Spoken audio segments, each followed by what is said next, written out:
بیان فرزامی، فوق لیسانس سفال سرامیکم لدانشگاه هنر اسلامی تورز، لیسانس مرتبط رشته خوام شیشم و ایشان لدانشگاه تورز درسم خوینگم. 18 سال سابقه کاری مثل زمینه هنرا و حدوداً 8 سال هاتکم سوبوسنا و ام کسب و کارا که لزمینه سفالگری، آموزش سفال و تولید آجر لعابدار با نمای ساختمان فعالیت کم.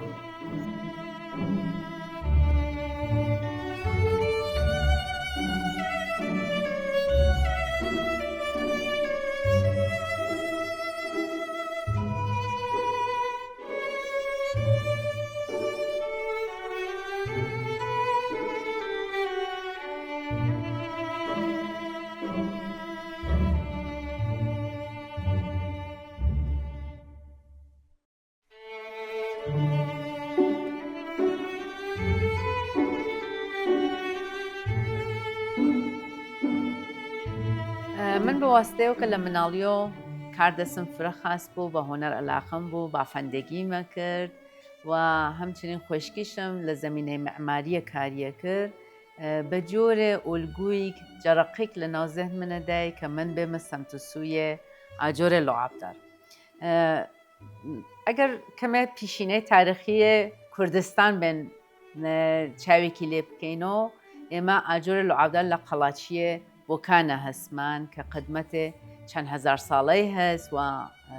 نقشونگاری فربو باستانشناسان و بررسی تمدن کردایتی فر مهمه که لو دوره همچین کاری کن انجام داد.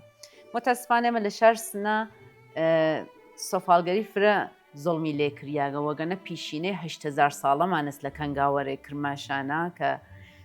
ام سفالگره لینا کار کریاگا تمدن وجودی بوگا و نوع پخته که اوان انجامیان داگای من پیشینه ماند. بلام فعلا مقدار ل زندگی معاصر اما کمو بوگس و کم رنگترو بوگس و بواسطه او سرعت اینترنت سرعت زندگی من باعث بوده که من ریزی ل ام هنرا دورو کفینو.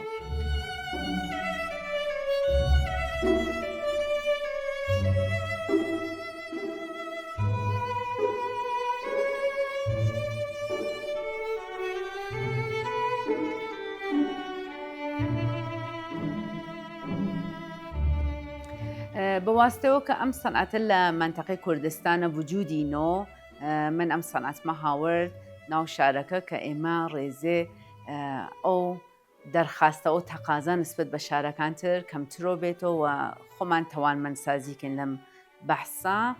ورده لفضای فربوچکو من کارکم شروع کرد لکوری که خم دروسم کرد دستساز بو سرمایه آنچنانی کشم نو لم زمینه که زمانه فقط ایدهک بو که گرکم بو انجامی بام مهم او بو که من گرکم بو انجامی بام بابتی فرجانیم تک خانواده تک جامعه تک رقبایی که لم زمینه وجودی بو رقیب فرق قدرتمنده وک اصفهان که سالیان سال به پیشینه تاریخی فرق طولانی و خیلی لم زمینه فعالیت کن توانیم بخشێک لە کارەکە لە سنە ئەنجام بم و حداقل چەندین پرۆژەم بێ لە تاران لە تۆرێز و شاگەر مختلف کرماشان چەندین پرۆژە ئیجرا شۆدان بێ بە خاترەوە کە کەیفیەتە مەحسوڵەکە